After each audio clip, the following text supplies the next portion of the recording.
Merci de votre attention. Je suis praticienne en hypnose et coach. Je vais vous transmettre mes connaissances, ce que j'ai appris durant mon année de cours de coaching. Donc voilà, tout d'abord le coaching, c'est l'art d'amener les personnes à changer leur façon de penser. Donc changer sa vision du monde afin de développer un sentiment de mieux-être. Voilà, donc pour l'instant, je vais vous raconter les origines de la pensée et des multiples approches utilisées lors des processus de coaching. Plusieurs millénaires, les hommes ont écrit des récits mythologiques qui ont forgé la spiritualité et également la philosophie. Le coaching cognitif et comportemental utilisé en France s'appuie sur la pensée stoïcienne. La pensée stoïcienne est une source intarissable pourvu qu'on fouille toujours. C'est une philosophie de l'action, ce qui correspond bien au coaching, qui s'articule en l'élaboration de différents objectifs comportementaux. Lors d'une dizaine de séances, ce que j'expliquais précédemment. Alors, si je reprends les principes du stoïcisme, pour que le savoir soit authentique, il faut qu'il existe le monde des essences, la rationalité. Le fait de s'interroger sur la vérité. Qu'est-ce qu'une chose en soi ? Alors, le célèbre récit relatant le mythe de la caverne souterraine de Platon décrit les hommes comme attachés, emprisonnés au cœur d'une grotte. Ils ne peuvent observer le monde extérieur uniquement par les ombres projetées sur les parois de la caverne.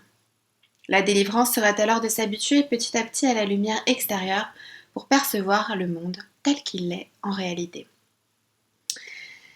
C'est-à-dire immuable. La caverne est le monde où les hommes imaginent le réel par leurs sens, le monde sensible, leurs passions, leurs émotions, leurs affects, ce qu'ils ressentent. Et du coup, toutes ces émotions-là, selon les philosophes grecs, freinent le raisonnement et la compréhension de la vérité en soi.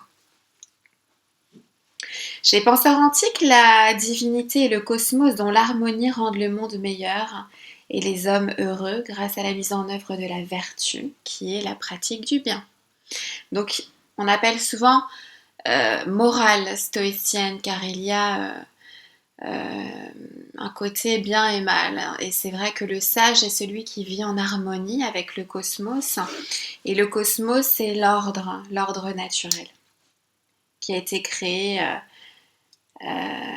en référence donc à la mythologie, à la théogonie d'Hésiode, à la naissance des dieux et les récits et chants homériens.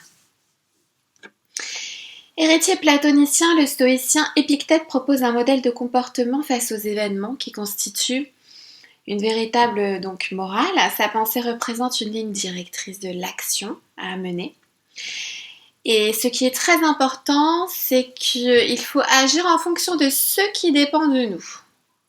Ce qui dépend de nous, ce sont nos décisions, nos choix, notre façon de penser, notre façon de voir le monde. Et c'est aussi la manière de suivre le destin, d'accepter que rien ne peut être changé, que le monde est tel qu'il est, dans un ordre harmonieux, et de ne pas se révolter contre ce monde. Hors de nous, tout est indifférent, que ce soit les actions des autres, notre réputation, les drames que l'on peut subir. Tout cela n'a pas d'importance puisque ça devait advenir. C'est ainsi, c'est le destin, c'est vraiment le cycle incessant de la vie du cosmos qui est hors de notre portée, hors du pouvoir humain. Il y a beaucoup de références aux divinités grecques dans cette philosophie, notamment avec Marc Aurèle qui écrira plus tard les pensées pour moi-même. Et donc il est bon de faire ce qui dépend de nous. La liberté consiste à vouloir que les choses arrivent, non comme il te plaît, mais comme elles arrivent. Alors la philosophie donc possède une place importante pour Marc Aurèle, qui s'exerce à l'application de la pensée d'Épictète avec plus ou moins de difficultés. Ce grand empereur romain du IIe siècle après Jésus-Christ n'a pas choisi sa fonction. Il tente de développer sa faculté à raisonner, afin de donner la meilleure définition des choses. Il cherche à vivre selon les principes de la nature universelle, donc en harmonie avec le cosmos. Pour lui, le mal est là où est la faculté de jugement. Parce que dès qu'on juge, on est contre la nature finalement. Si on juge qu'un événement extérieur est mauvais, même la méchanceté humaine, hein, il ne s'agit pas de condamner tout ce qui existe finalement est acceptable. Rien ne sert de se révolter contre la guerre, contre les tortures, les barbaries. Par contre, grâce à la rhétorique et à l'art de décrire les choses de manière analogique, il replace les événements extérieurs à leur juste proportion par rapport à la place qu'ils ont dans cet univers. Ainsi, la guerre, pour lui, peut être réduite à une araignée qui prend un insecte dans sa toile et le dévore. Donc c'est une chose plutôt insignifiante par rapport au grand univers, à la grande nature.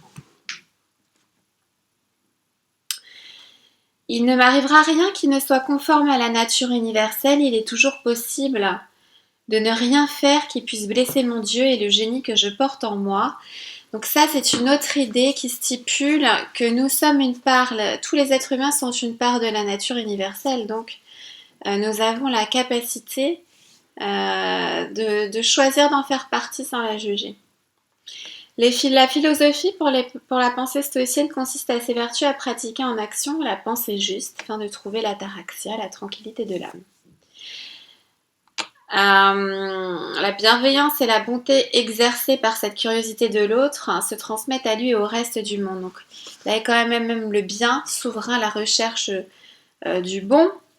Certes, on accepte le mauvais, mais en tout cas, on choisit de faire le bon. Et ce souverain bien se propage comme une contagion de vertu au reste du monde. L'intention est de fortifier son âme en citadelle imprenable.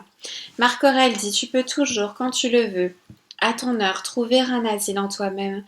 Nulle part, en effet, l'homme ne peut trouver une retraite plus sereine et moins troublée que celle qu'il porte au-dedans de son âme, surtout quand on rencontre en soi ces ressources sur lesquelles il suffit de s'appuyer un instant pour qu'aussitôt on se sente dans la parfaite quiétude.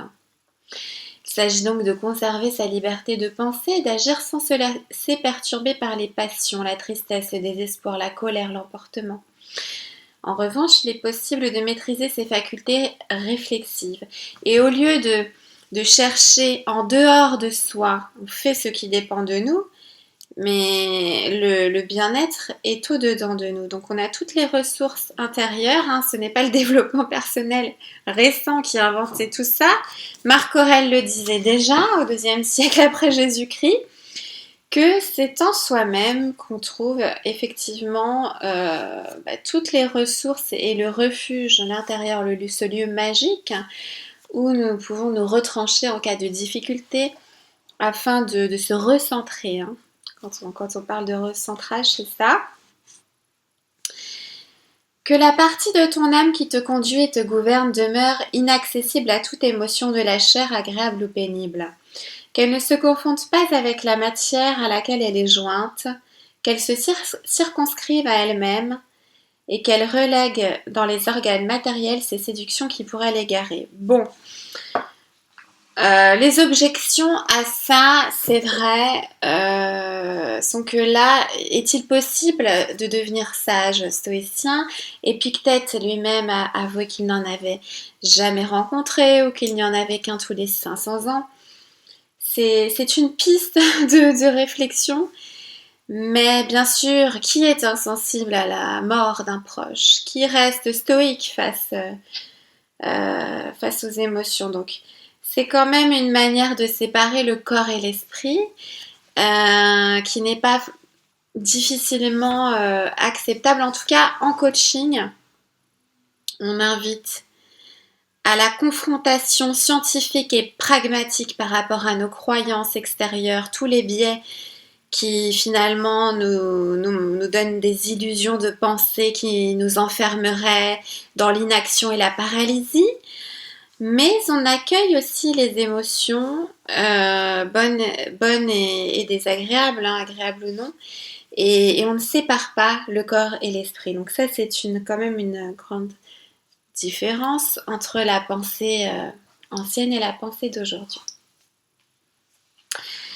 Pour les stoïciens, la mort n'est pas une chose effrayante puisqu'il est prévu que chaque être humain soit voué à mourir. Il n'y a pas de place pour la peur quand l'homme consent à son destin. En un mot, Marc Aurèle dit qu'il faut toujours considérer les choses humaines comme éphémères et de bien peu de prix. Où doit donc passer ce moment imperceptible de la durée conformément à la nature, et quitter la vie avec sérénité comme une olive mûre qui tombe en remerciant la terre qui l'a produite et en rendant grâce à l'arbre qui l'a portée. Voilà, donc la mort et simplement, alors là c'est la différence avec la spiritualité, la religion, la philosophie. Ne cherche pas de vie bonne après la mort, ne cherche pas finalement à suivre une quelconque morale pour obtenir le salut après la mort, mais elle cherche la vie bonne pendant la vie puisque à la mort on n'est plus rien. Hein, on redevient, voilà, en tout cas selon, ça dépend des pensées. Là, je parle du stoïcisme. Pour les stoïciens, il n'y a rien après la mort. Donc l'important, c'est vraiment comme Ulysse l'a fait lorsqu'il a retrouvé les bras de Pénélope après 20 ans de séparation et de tourments et d'épreuves et d'obstacles. Suspendre le temps présent, le moment présent, c'est-à-dire profiter pleinement de ce qu'on peut vivre ici et maintenant. Et ça, c'est très, très, très coaching. Dans le coaching, on est vraiment, vraiment dans la pleine conscience, dans l'ici et le maintenant. Il n'y a pas du tout de mysticisme, il n'y a pas du tout quoi que ce soit à voir avec des croyances. Au contraire, on est dans le monde pragmatique, bon et utile pour soi, dans la réalité selon alors, pas selon le cosmos, hein, je vous en dirai plus dans le chapitre suivant, mais en tout cas, on est bel et bien dans l'ici et le maintenant. Voilà, donc maintenant, je vais continuer à remonter le temps à l'âge des Lumières pour vous expliquer les origines de la pensée du coaching.